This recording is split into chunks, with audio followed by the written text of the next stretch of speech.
Hello everyone. So we're just going to wait for a couple people to pop on. If they don't, then we're just gonna go. We're just gonna go with it today. Today we are going to be reading chapters 3 through 6 of This Book is Gay by Juno Dawson, and I read chapter 1 through 3 already. So if you want to catch up, check out the other video, like, subscribe, all that other good stuff. So we're gonna give it another minute and see what happens. Change the background a little bit, getting a little bit more creepy with the zombie flow. I'm loving it.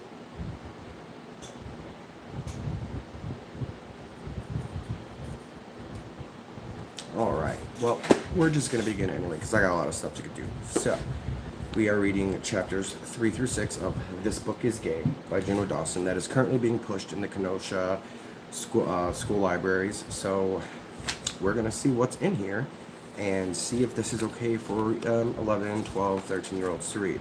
So, chapter 3, here we go. Chapter 3, You Can't Mistake Our Biology. And here's a nice little drawing. And it says, easy identification chart, gay or straight. Lesbian, straight woman, straight man, gay man. I mean, y'all look pretty much the same. You can't really tell them apart, so I don't know where they're going with that. How old were you when you realized being gay was a thing? Probably pretty young, 5, 6, 7. Now, how old were you when you asked the bigger question of why people are gay? There has to be a reason. Before we examine some of the possible factors that made you who you are, I think it is important to state it doesn't matter. We need excuses for our existence, and I don't hear anyone asking heterosexual people what made you straight. Remember, High Priestess Gaga and Born This Way, your sexuality or gender is as natural as your eye color, and you should never be ashamed of it. Okay, I could kind of agree with that. Warning, this section is jam-packed with enough goobledygook to stretch my pitiful biology knowledge to its breaking point. Get a cup of tea and prepare for some science. What kind of science are they talking about? Alright, let's proceed. So what made us same-sex inclined or transgender? Well, don't hold your breath, because I'm afraid the experts at the RuPaul Institute of Gay Heritage Technology. So RuPaul has an Institute of Gay Heritage, and that's new to me. Really can't come to anything resembling a definitive answer. More a collection of half-convincing theories. Let's take a look at the most coherent, starting with sexuality. Okay, let's go. Twin studies. Several studies have been carried out to show that identical twins have a much higher chance of both being gay than non-identical twins, suggesting that there is some sort of gay gene.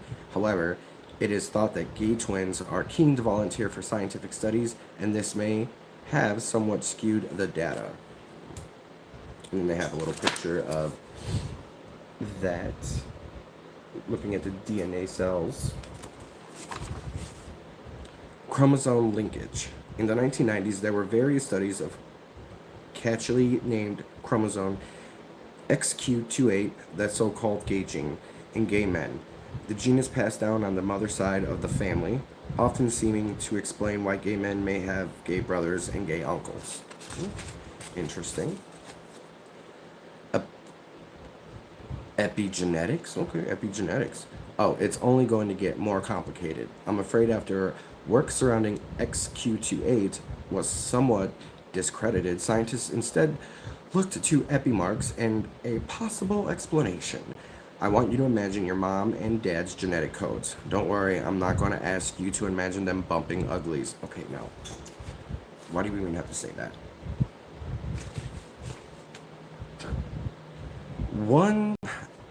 On some of our genes, we have epimarks. These are sort of like post-it notes that added information for the gene's job.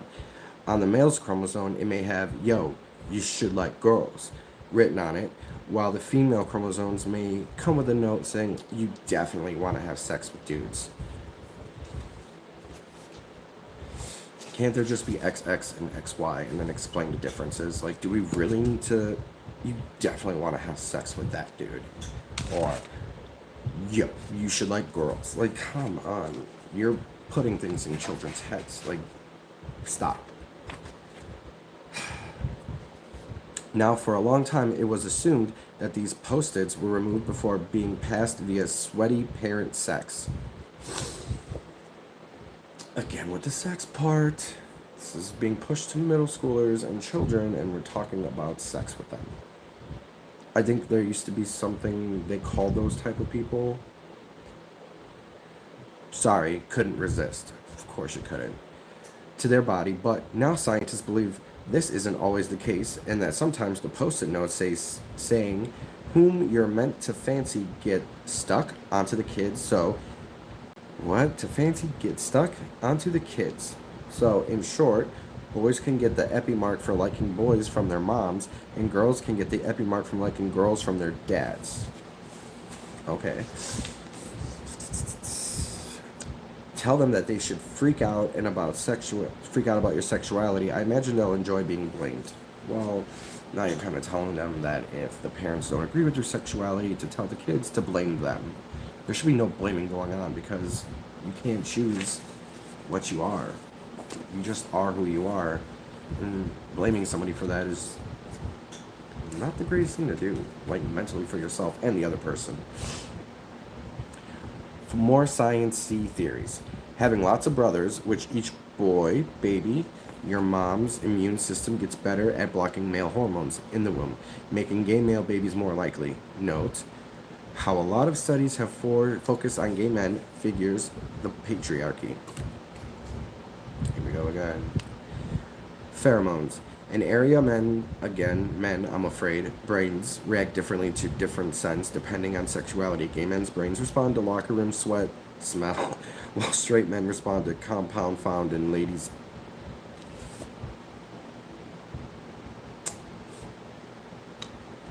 while straight men respond to a compound found in lady pee.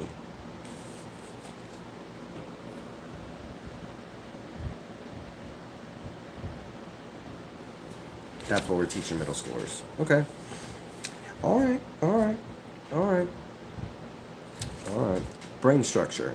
Several studies have found that the hypothalamus, excuse the hell out of me, hypothalamus part of the brain may be a little different in homosexual people. That said, they found this is the most part. This is for. That said, they found this for the most part through poking about in sheep. Okay. Parental hormones. Well,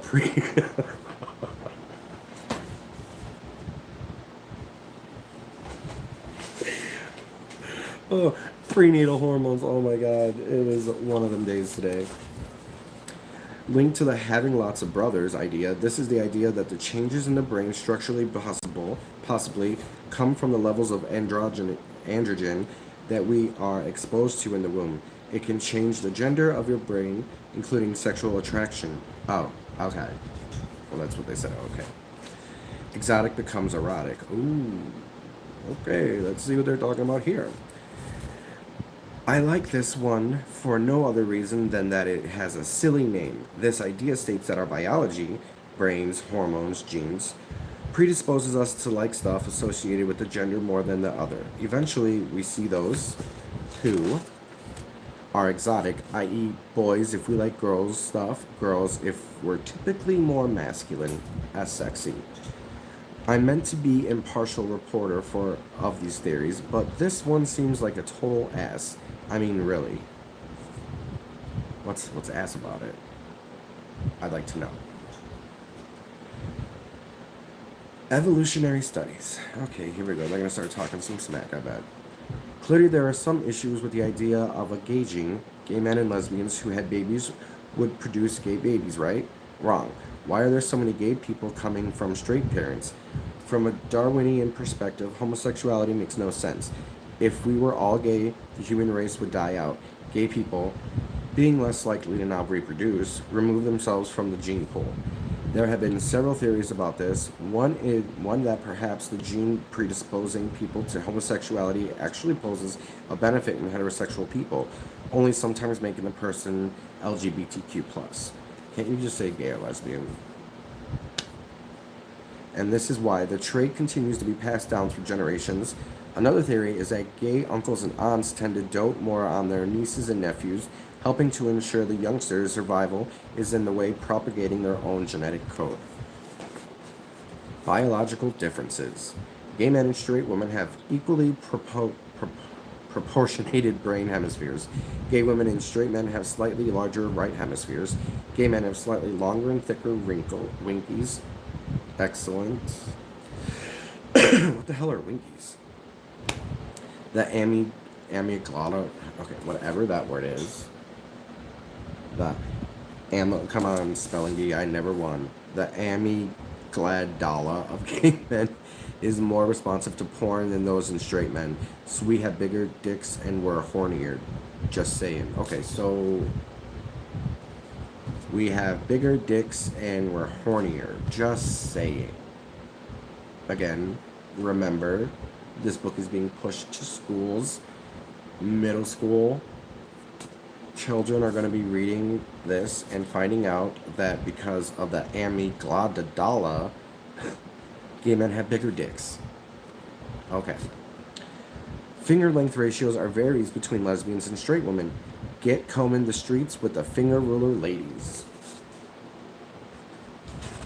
Oh, innuendo. A problem I have.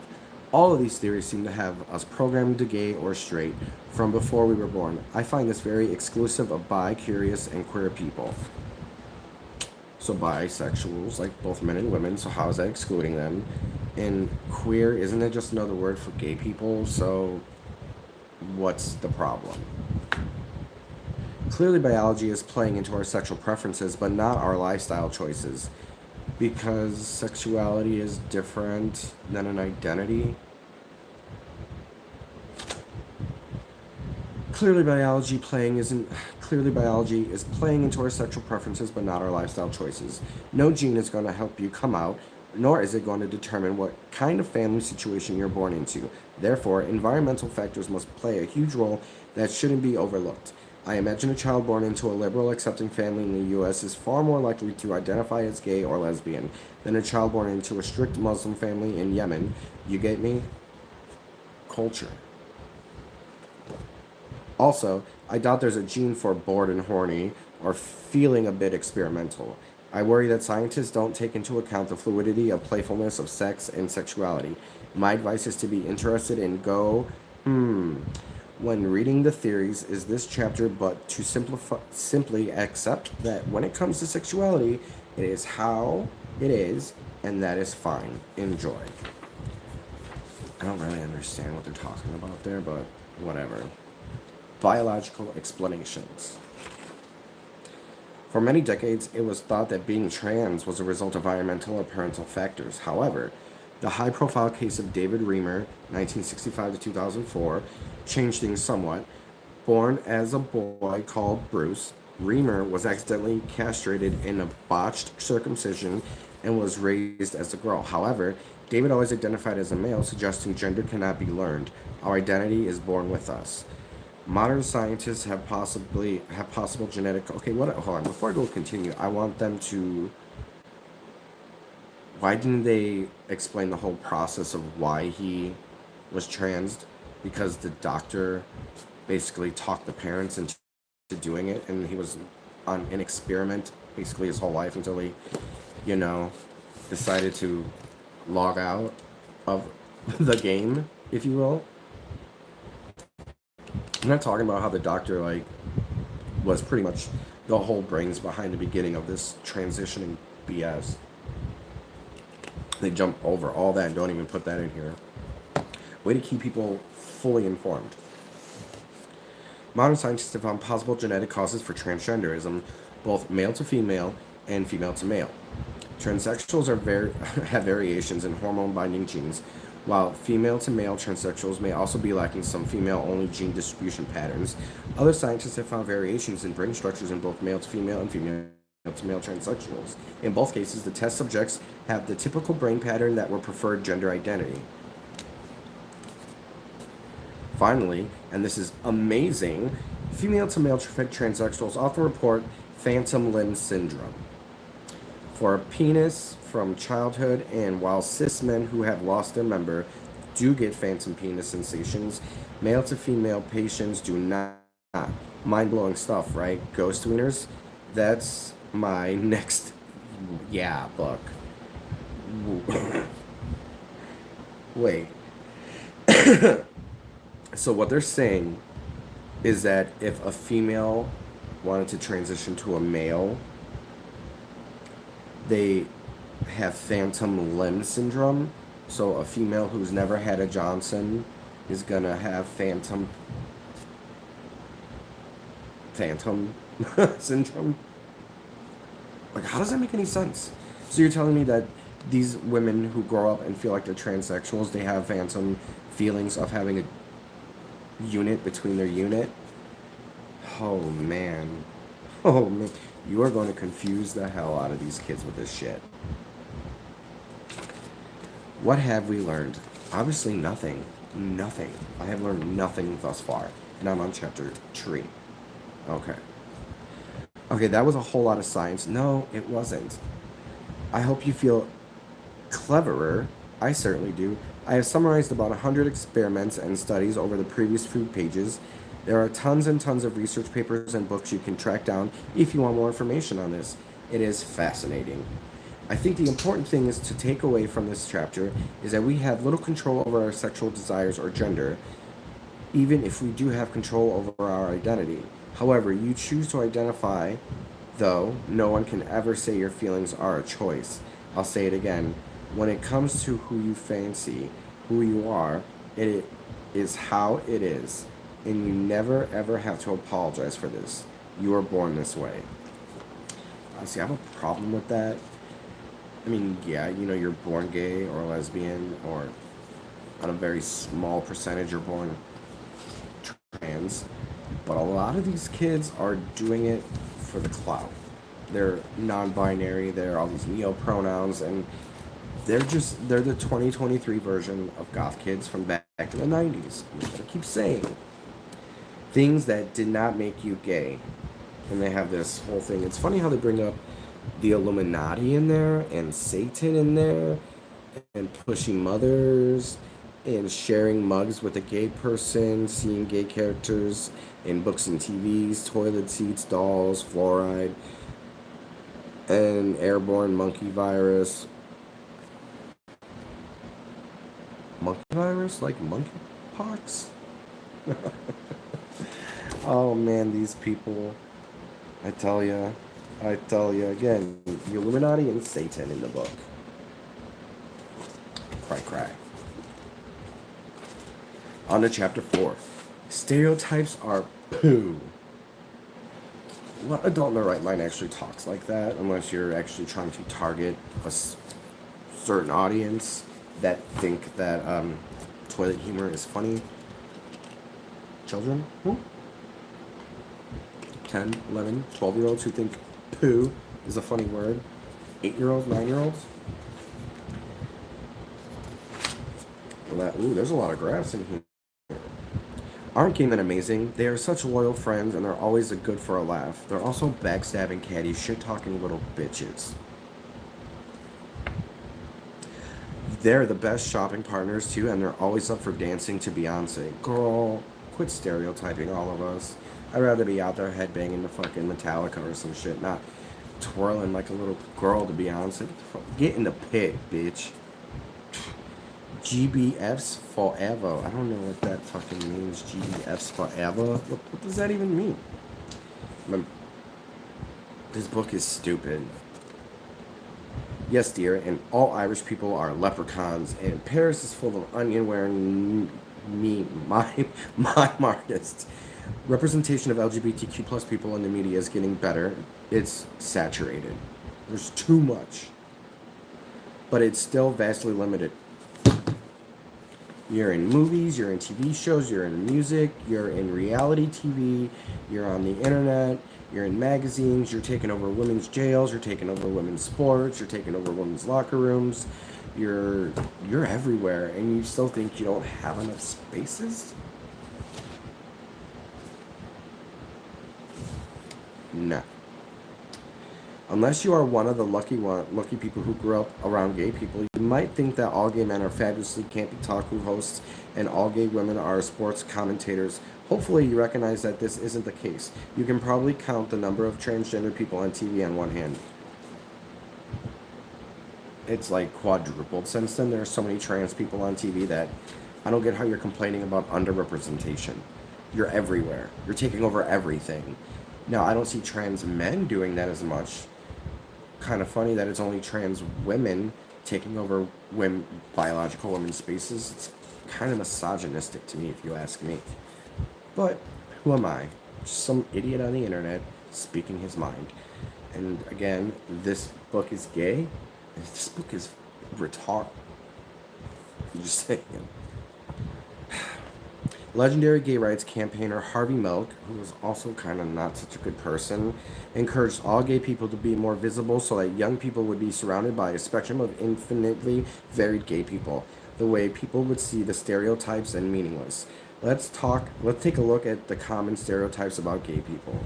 Okay, now again, if this book is for kids, what does teaching them about gay people have anything to do? Like, I get what you're gonna say is, oh, well, if they are, we just want them to feel comfortable and come talk. Well, first of all, teachers shouldn't be talking to kids about sexuality or anything considered with sex. So let's just chop that in the ass right now. But the fact that you're gonna, okay, stereotypes. All gay men dress like gods and dance like Fred Astaire. All gay women have short hair. Gay men are pedophiles. Well, getting on the subject of that, okay, speaking as a gay man myself and seeing what I've seen going around and all the drag queen story hours, gay men. All the drag queens performing in front of children, gay men. All the people who want to see children dress in drag, gay men. Just stating the facts. Don't get mad at me. And yes, it sucks that, that's how visually it is, and that's why I fight for children and to keep them away from these spaces, because honestly, the more they're there, the more these things become true. Okay? They do. Gay men always work as flight attendants or hairdressers. They kind of do. Gay women hate men. I mean, is it true? Is it not? I don't know. I've never had that many problems with lesbians. It's really the butchy ones that are kind of mean. Hi, Ellie. Oh, thank you. I changed it up. I got tired of the lights. They were kind of bugging me out. Alright, let's see another stereotype, shall we? Gay women are all desperate to have threesomes with men. Oh. What? Gay women are all desperate to have threesomes with men, just like in porn. Again, this is being pushed in middle school. What are we doing? What the effing hell are we doing? Gay men are massive sluts. Dinga dinga dinga dinga dinga dinga. They are. I've never met anyone who actually right. Thank you. Thank you. Gay women don't want to have sex with men. Especially threesomes. They despise the schlong. They're not going to want to put two of them in them. Get out of here. Oh, more stereotypes, y'all. More stereotypes. Let's see this one. All trans people are gay. Well, let's see. Depends on your definition of trans, because my definition of trans is completely different than the 2023 version of trans with the hardcore left-right people. You could be, like, I don't know, say you identify as a pear, and that makes you transsexual. You identify as a panda, that makes you transsexual. You can identify as a couch, and that makes you transsexual. The definition is so blanket term and such an umbrella definition that it doesn't even, it's dumb. Also depends on your Thank you. Gay men all have HIV and AIDS. Well, that's kind of rude to say. Didn't Harvey Milk have AIDS or something? I don't know. See, I'm the worst gay man ever because I don't get into the pop culture. I don't really get into the gay lifestyle. I'm more of, I guess, butch. I don't. The gay shit's not for me. I mean, you see me in the back with an 8 and go, but. Mm-mm. Gay women all have cats. I have a cat. I'm not a gay woman. Gay men are girls. No, only the ones that think that they're girls with the equipment of men. Those are the ones. But I don't think I'm a girl. No. No. Bisexual people are hedging their bets. No, as I said in the first video, bisexual people are greedy. They're just greedy. Transsexual people are cross-dressers. Okay. The ones nowadays, like the butch men with beards that dress like, yeah, they're cross-dressers. They're not trans. They're cross-dressers. So that's not a stereotype. Trans people are sick. Transgender people are sick. What do you mean by that? Like, physically sick? Mentally sick? Both? Because, let's be honest, being gay is kind of a mental defect. Like, let's be honest here. It is.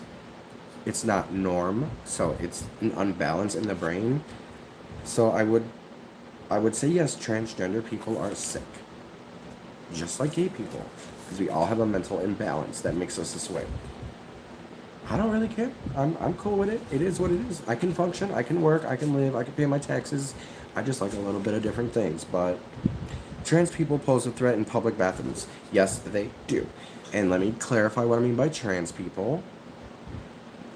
I mean the biological men wearing women face who are 6'9", built like a linebacker, with a crop top and a mini skirt, deep ass voice, going into a bathroom and saying, "I'm a woman." Sorry, Steve. I'm still a man. I think you get the message. There are far, far too many stereotypes about LGBTQ plus people. What stereotypes are poo? I think all stereotypes are shit. Whether it's racial stereotypes or a sexual stereotype or a cultural stereotype, you're always going to find someone who fits the bill. But stereotypes suggest that a group, or at least the majority of that group, behave in a certain way, and that kills the idea of individuality. Okay, but have you not seen the Pride videos from the last couple years? Have you not seen the drag queen story hour videos that are on the news that these drag queens are not getting vetted and they're found out to be registered SOs and are reading to children when they should not be? Have we forgotten about all that? Are we just going to gloss over that? Because if this is a re-updated book, like you said it was in the beginning, then you should have added actual offenses that happen in the community. You're just trying to make it seem like it's all cakes and rainbows, and it's not. The community has huge problems, and the biggest problem is the targeting of children, which is happening in this book right here. Right here, people. Just one of them, just like the other book, which after this one we're going to be reading, Boys Always Don't Like Blue, or whatever the hell that is called. Boys on the Blue book. The one that talks about anal and panas and anal. Stereotypes are useless for one very simple reason. They dehumanize people and follow terrible prejudices and discrimination that come creeping in. Bigots thrive on stereotypes. It's much easier to hate a faceless stereotype than it is a human being.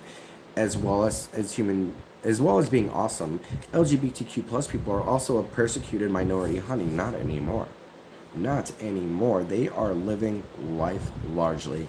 And let me clarify that again. It's not the gays or the lesbians who are. It's the new up-and-coming trans people who are literally writing legislation and passing bills and making language illegal, making words considered hate speech. How are you guys the minority? How are you guys... I don't get it. Like, you're not being persecuted anymore. What rights are being persecuted? What rights do you not have? Well, talk to me. Let's go. Let's debate. Let's see what's cracking, girl. Let's go. As well as being, you said being gay is, okay. This is not awesome. I'm afraid it's not all cocktail parties and gay cruises. For many people all around the world, being gay is illegal. I know it's cray. The treatment of transgender people in the U.S. media is especially worrisome. Excuse me. What do you mean, the treatment of transgender people in the U.S. media? From what I see, if there's anything involving a transgender person, they don't report on it. They make the headlines sound so much better than what they really are. They like to sugarcoat things. They don't talk about you guys in a negative light. What are you getting at? If anything, I would be the one attacked because I'm talking negatively about you, which I'm not. I'm stating the facts in the book that I'm reading. How are you persecuted in the media? It's not true. I don't know what you guys are talking about. There are so many debates about the threat that transgender people pose to women. Why do they gotta quote women? Women and children, even though there is no evidence to suggest that such threats exist. We're not going to talk about the transgender boy going into the bathroom and R-wording a girl. We're not going to talk about all the assaults that happen in the spas. We're not going to talk about that. We're not going to talk about those threats because those threats are real and those threats are happening. And you're trying to say that it's not true. You're lying to people. You are lying to people, and I'm calling you out. I am calling you out. Man, how do they... I don't get it. Nonetheless, the mysterious threat has been discussed so often, people have started to believe there is one. Because there is one. You guys are a threat to women and children. Similarly, stereotypes about LGBTQ plus people feel homophobia, which we will talk about a lot more in the next chapter.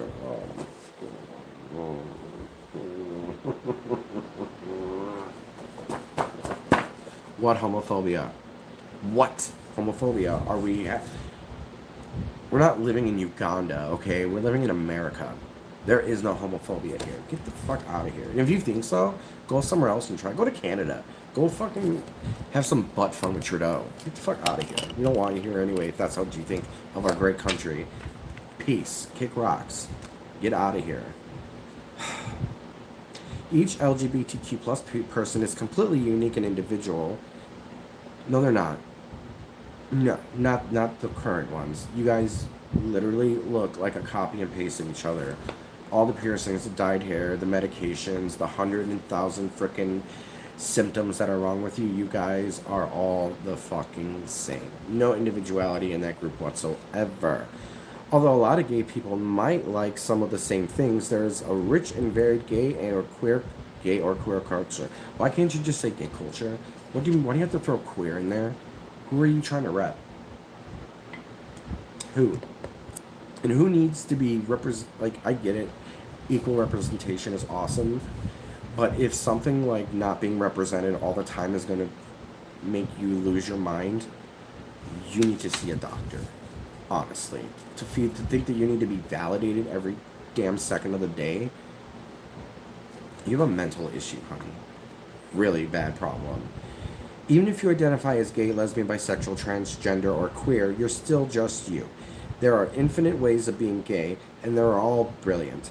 So saying things like, all gay men dress well, is unhelpful and dehumanizing. How is saying all gay men dress well dehumanizing?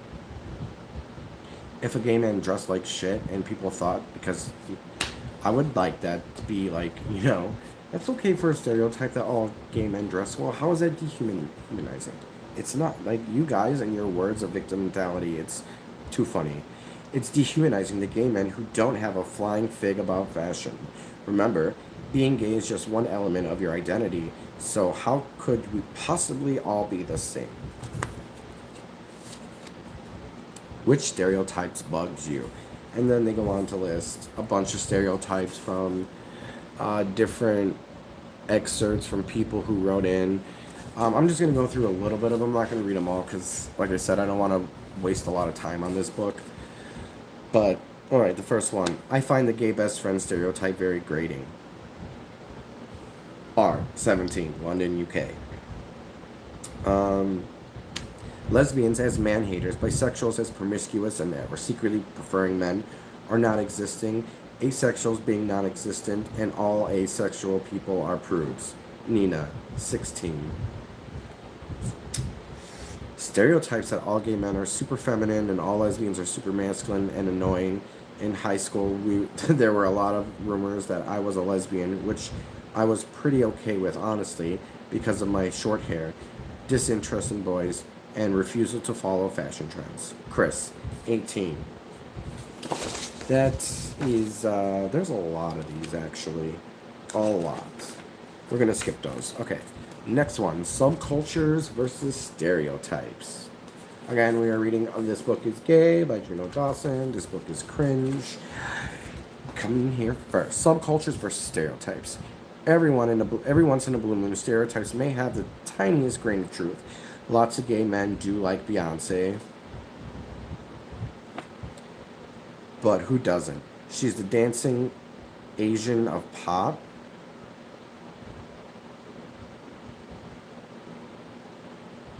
What? What? Okay. But that doesn't mean it should be applied to the whole group. Except for the one about Persian mind me. Oh my god. Parisian minds. That's all true. Kidding. One of the best things about choosing to identify as gay or bi is that you are already making your own rules. And I'm not for a second suggesting that there's one set of rules for straight people and one for non-straight. But identifying as LGBTQ plus means you may have opted out of the majority group. You guys are the majority group right now. It must be so nice to not have that sense of awareness. Jeez, that must be great. You're never too young to learn that the whole world is largely run and designed for straight, white, cis men or the top patriarchy. Like, come on, really? Putting some communism stuff in the book too? Alright, let's go.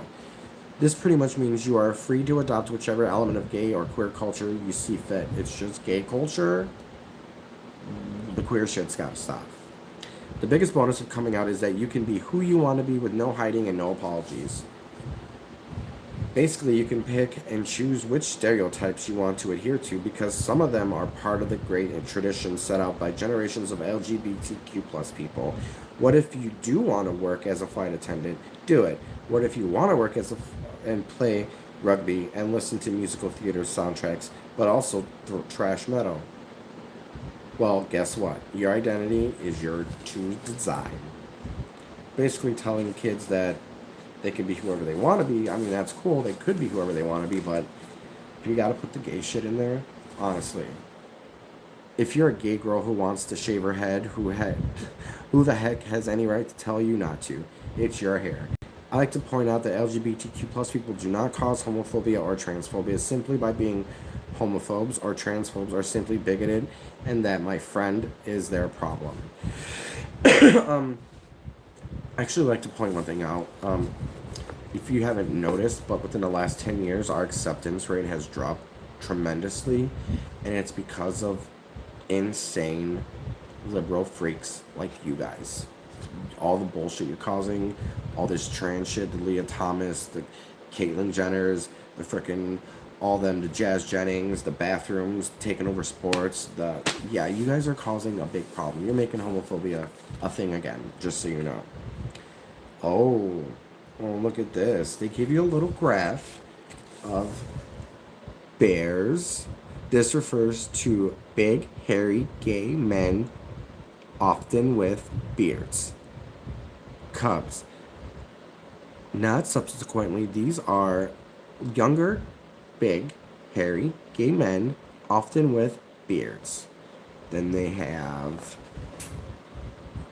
Butch Dyke, Otter, like, why do you, Twinks, Scaly, like Scallies, Femme Lipstick Lesbian, Muscle Mary, like, what the fuck is going on? Of course, most gay men and women are none of those things and are just men or women who are into people with the same gender as them. Yeah, that's what being gay means. It's an identity buffet. Why do you gotta say that? You can take your plate up and just have a little scoop of gay, or you can go nuts and load up on as many labels as you can carry back to the table. They said it themselves. You could identify as whatever, whoever, and anything you want, and it doesn't matter. You could have 30 identities, and that's okay. And I think that's a mental problem. If you got multiple personalities and going on up there, they have medication and doctors for that. Google it. If you identify as lesbian or gay, I bet you think you're pretty good at being able to spot a fellow Mo, right? I like you to take a pen and in the space at the right, draw a gay man and a gay woman. Go. And they give you this little space. And they want you to draw what you think a gay man and a woman is. And then they got this stupid little drawing on the bottom. And it says, I bet some of you have drawn either. And then they give you these examples right here. It's the guy in the BDSM gear, like the butch lesbian. And then like the artsy, like, Mary. But for many decades, LGBTQ plus people had to be invisible for fear of persecution. Well, that is true. Like way back in the day, like in the 70s, 80s, that was true. And I'm not going to deny that. It was shitty. Even when I was growing up as a teenager in the early 2000s, it wasn't all that accepting either. I wouldn't say within the last, since Obama got in office, that's when it really geared up and went insane. Therefore, most gay men and women had to blend in effortlessly like aliens. Body snatchers, only not evil. Obviously, it's super homophobe to suggest that all gay men and women look alike. That said, some gay men and women enjoy playing with style and gender typing. Any subculture will have uniforms to an extent. Look at goths or mods, etc. Adopting a certain sexual identity look is very different to being transgender. As we discussed in this section on identity, it is more about an aesthetic, borrowing gender norms and aspiring toward androgyny. Why shouldn't a woman cut her hair short? Why shouldn't guys wear makeup? Part of the fun of being LGBTQ+ is giving the finger to the norm. In this section, let's look at some particular stereotypes starting with gay men. Alright, then we're going to camp. Alright, and the word camp is often applied to gay men. Although anything can be camp, gay women can be fantastically camp. Just look at Michelle Visage. She's a bitch. Means, just look at Michelle Visage. Camp means excessive, flamboyant, kitsch, and theatrical, but also sophisticated, witty, and subversive behavior, or things. Later on, when we look at gay icons, you'll see that many celebrities beloved by gay people possess these qualities. Despite camp sounding literally fabulous, it is more often than not used as an insult, sometimes by straight people. I've never once heard a straight guy or woman go up to me and be like, hey, fuck you, you camper. What? Get out of here. Get out of here. But perhaps more shockingly by gay people themselves, he's too campy for me. No, honey. It'd be like, he's too femme. He's too fairy. No one's ever says camp. What the? Maybe where you're from, up over the pond. He's too campy for me. Trips off the tongue of many a gay guy when he's deciding whether or not to get with someone. Another term we have added to the definition of camp is effeminate, and this is where the problem seems to be. Remember in the beginning when you said people have preferences and it's not nothing they can do about it? I think not wanting an effeminate man is a preference. Just saying. It seems unlikely that young gay men are born camp, and yet, when I was a teacher, there was glaringly camp 5 and 6-year-olds in my year. What do you mean by camp 5 and 6-year-olds? They're just kids. They're acting goofy. That's what they do. Making everything okay because a kid is likes to sing or dance, like that's gonna make him gay. Oh, okay. Maybe he is, but we don't have to lead him into that right away. Let him discover that later on. Because he could just be a straight guy who likes to do that, and you're putting in his head that because he does that, it means he is something he's not. We don't know what they are yet. You shouldn't be asking them. They don't even know what that is yet. So that's a big issue right here in this book too. Yeah, 5 and 6 year olds in my year one classes. How can this be? One possibility is that these boys actually identify as female from a young age. 5 and 6 year olds are not identifying as their opposite sex at that young of an age unless it's being pushed on by the parents or guardian or schools or counselors or teachers. No 5 year old boy is going to one day say, "Oh, I feel like a girl," unless it's being pushed on him. Just because he decided to play dress up and get in some makeup and be a little different doesn't. You know what I'm trying to say. God, these people grasping at straws to literally make everything fucking gay. Like, I don't get it. I do not get it. Lots of trans people do. Remember Rory's story? Another theory is that young gay men have a refined eye for camp and track down camp icons in the media and emulate their behavior.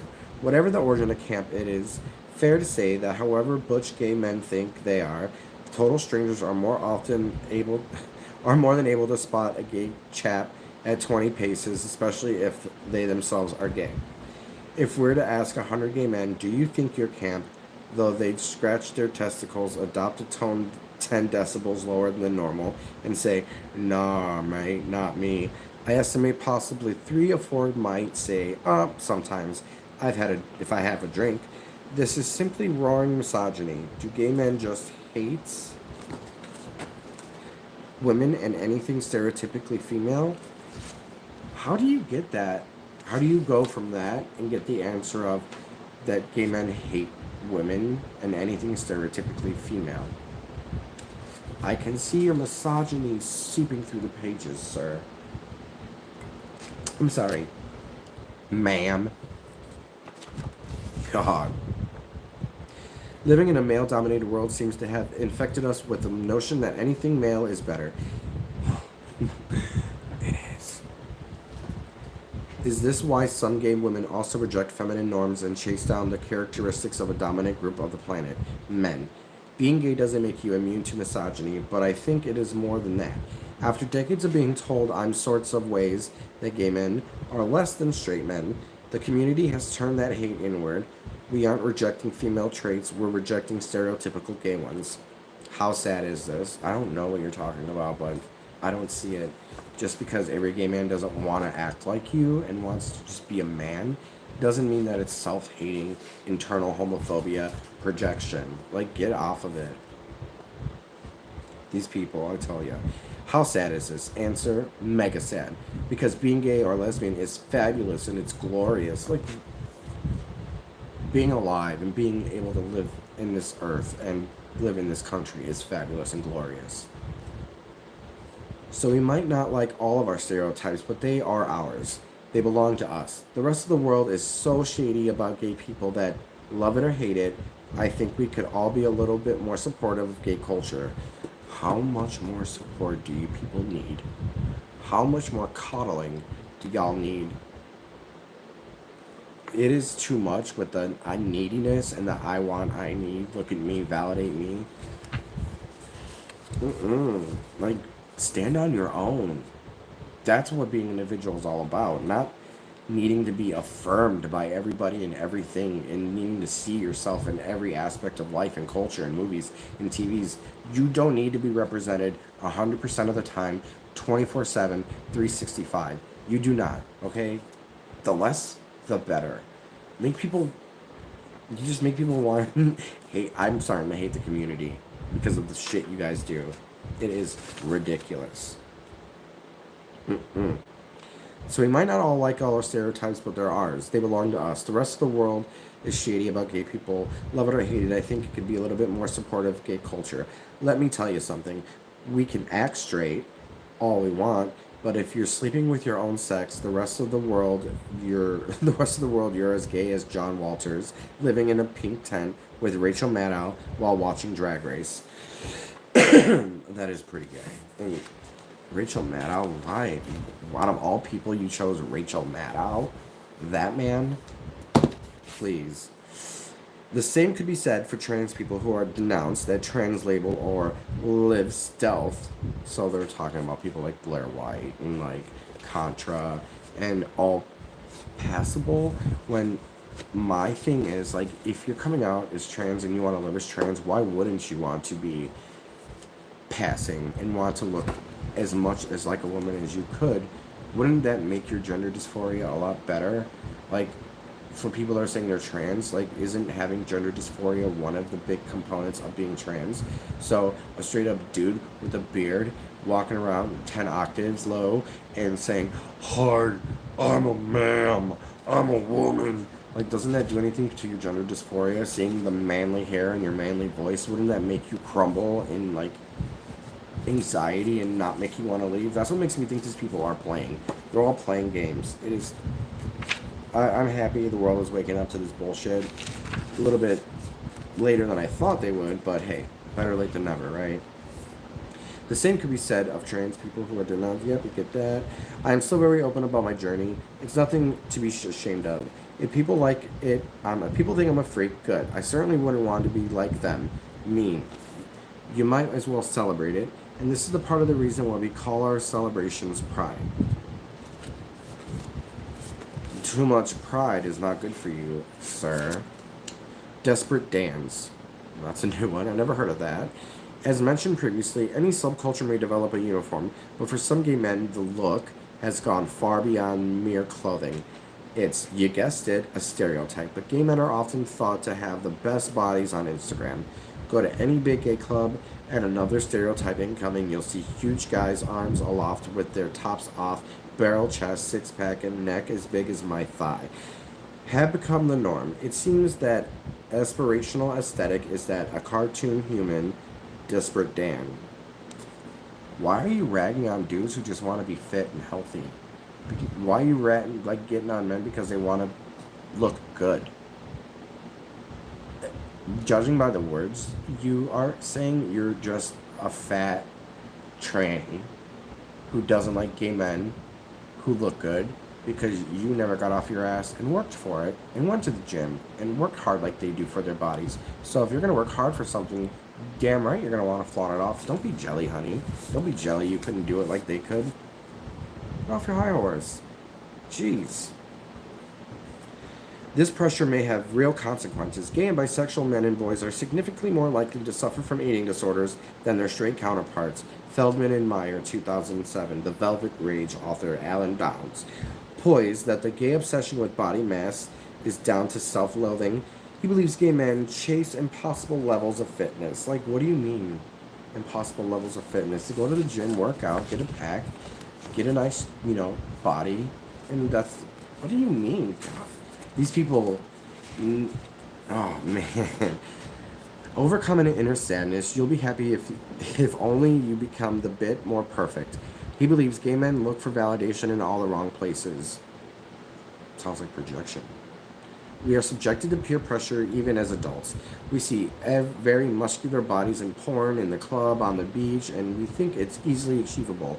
This is something that women have been subjected to for years, particularly from exposure to 6-foot, 90-pound models in fashion magazines. Some guys are going to extreme lengths to fit it down the clubs. Given that the way they word shit is weird. Lengths to fit it in down the club. Did they get like a reread of this before they published it? Given that I've never seen a straight guy dancing with his shirt off. Really? I have. It's not mysterious to figure out why. So now you're ragging on straight dudes calling them fat? It's very fat phobic of you, sir. It's not very body positive of you, sir. We can all do our part to make the gay community nicer, kinder, and more body positive. Follow a diverse bunch of people on social media. Do follow traditionally hunky gays, but also follow trans men, skinny guys, thick and juicy guys, guys with disabilities. Everybody and everybody is beautiful. I used everybody twice. Steroids. Oh. Desperate Dan bodies are also no great enigma. Steroids, I'm afraid, is the simple gay go-to. Okay, so talking shit about gay men again.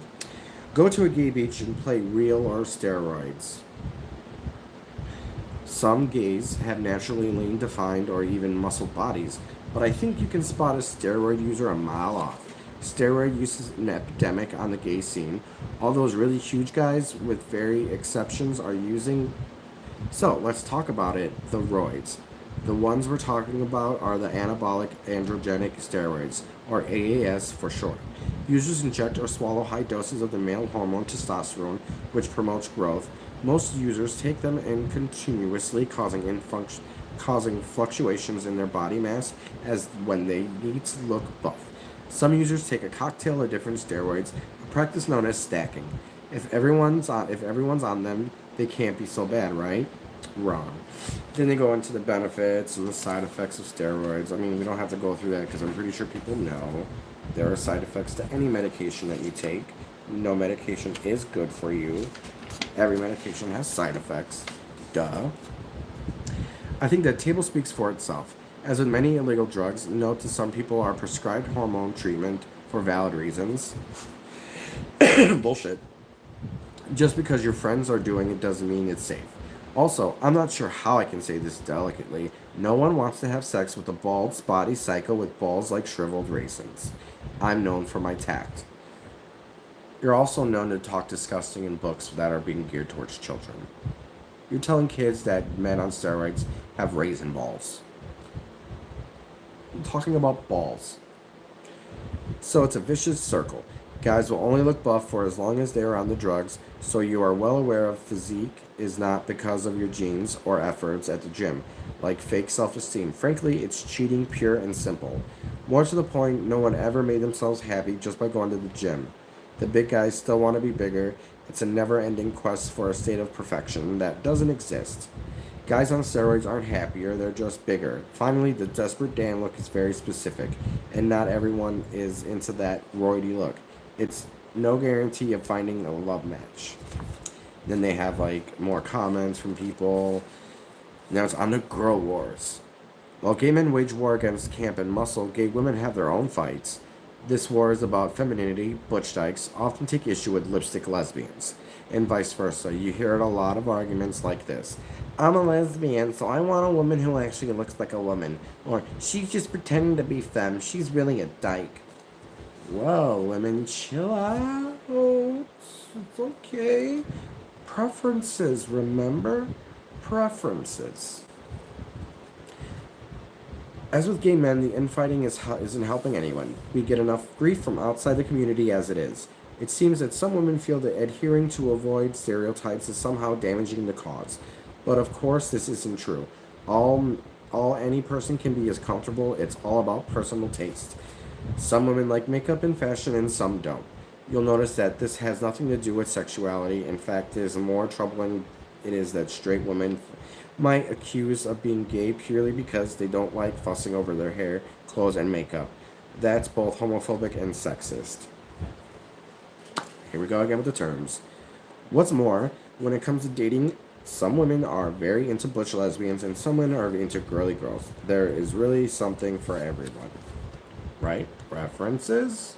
Like you said in the beginning, don't hate somebody for their preferences. Man haters. Jesus. A mixture of poor media representation of sheer misogyny has also furthered the myth that the angry lesbian, the idea that all gay women are militants who seek to kill and sculpt men. The response is identical to the one that women get from gay men when they use the word feminism. It's a way of men putting women down to keep them in their place. Not the feminists are often accused of being lesbians. Let's get it straight. Gay women do not hate men. They simply don't want to have sex with them. Neither do the fucking lesbians who are being pushed and like coerced into having sex with the trans lesbians. Get the fuck out of here. Y'all are stupid.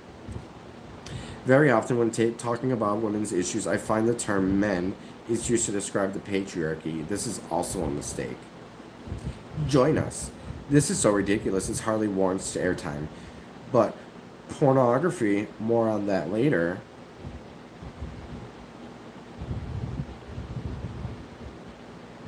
You're going to talk about pornography with middle schoolers? What?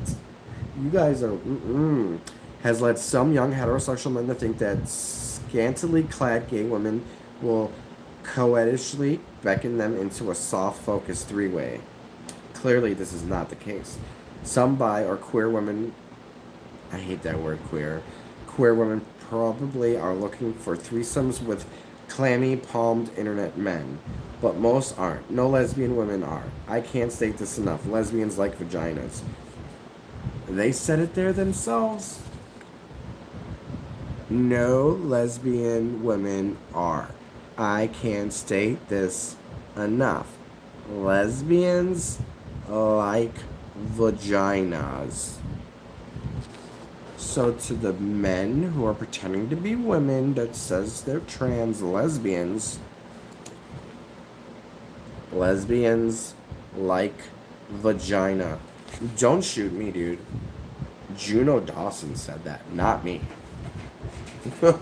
Don't come at me with that shit. They don't even want blokes watching. I know how inconsiderate. Note the sarcastic tone. There is a more serious side to the idea that gay women are waiting for the right man. In certain parts of South Africa, corrective rape is a terrible, heartbreaking practice whereby gay women, as many as estimated 10 a week, are raped or gang raped for their own good, to turn them heterosexual. All of us, straight, gay, or otherwise, must accept that women of all sexualities have the same sexual freedom as men. Maybe that has something to do with the culture in South Africa. And that's just how they do things there. I don't know. I don't agree with it. But different country, different life, different culture, different. Not everything is going to be like us. So stop trying to change everything. Gay versus lesbian. One of the strange stereotypes about us is that gay men hate lesbians and vice versa. I'm gonna save you some time. If you are chatting to gay men who is dismissive of lesbians, or that, for that matter, disparaging to the vagina as a concept, you're talking to a misogynist dick. If you're talking to a gay woman who classifies all gay men as lesbian haters, you're talking to a sexist homophobe. It works both ways. Can't people just not like people? Why do they have to have the labels? Like, I hate everybody. And just say that.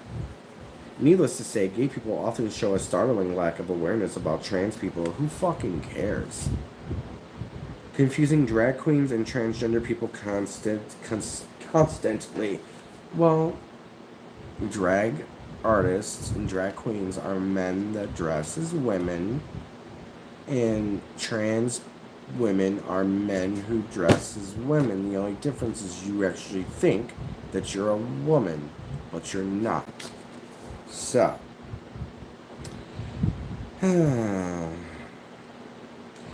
needless to say, gay people often show a startling lack of awareness for trans people. Like, I just don't. You're right, I don't care about you. I frankly think you've gotten too much airtime as it is. It's about time you took a seat and took a place in the back for a little bit. And just shut up. Worn, flea-bitten drags show stand-up jokes that should have been thrown out with the crimpers and Tamagotchis again. There's so much homophobia in the world. Why on earth would we want to add it in? I don't know. Out in the cold. Poor bisexual people. I'll include queer, pan, and curious people into section 2. Because as humans, we're trained to enjoy binary things. People not conforming to gay or straight can often be rejected by both sides. Okay. Pansexual means that you like everybody, right? So that would be considered bisexual. That's not exclusion. Queer people are just gay people, so that's not exclusion. I don't know what you're talking about. I don't know what you mean. Like, you don't see the irony that you... Oh man, this book is making me really dumb. Straight people think bisexuals are greedy and indecisive, while gay people lean toward, oh, they must be gay. Both think that. When they meet the right person, they'll pick a team. As I said before, I really don't think bisexual people would bother hedging their bets. It would be so much easier to pick a side, I'd imagine. Therefore, it takes guts to identify this way. No, it doesn't. No, it fucking doesn't.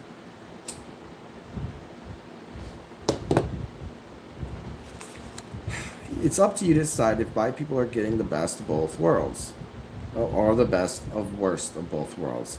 I'd argue that bisexual people aren't getting any of the privileges that straight society has, while they're also lacking the community of being gay or lesbian. Wah, cry me a fucking river. Let's all hug a bisexual this week. They need to support too. Again, why are we putting this in children's libraries? Why? Gender studies. Given the most homophobia stems from misogyny, mocking boys or acting like girls, and girls for acting like boys, I find it enormously frustrating that LGBTQ plus people enter into it too. Misogyny amongst gay and bi men take the form of making fun of female genitalia. Ew, gross, vagina. Serving fish. Serving fish is a drag queen term meaning you look very passable. You look gorge. House down the boots. Like, you're just making nothing into something. Like, get over it. Misogyny amongst gay and bi men take the form of serving fish, blah blah blah. For some gay and bi women, misandry is the aforementioned man-hating or all men are rapists attitude. We both have it for the trans people. Oh? Gays and lesbians? I guess we both have it out for the trans people. What are they saying about us? Huh.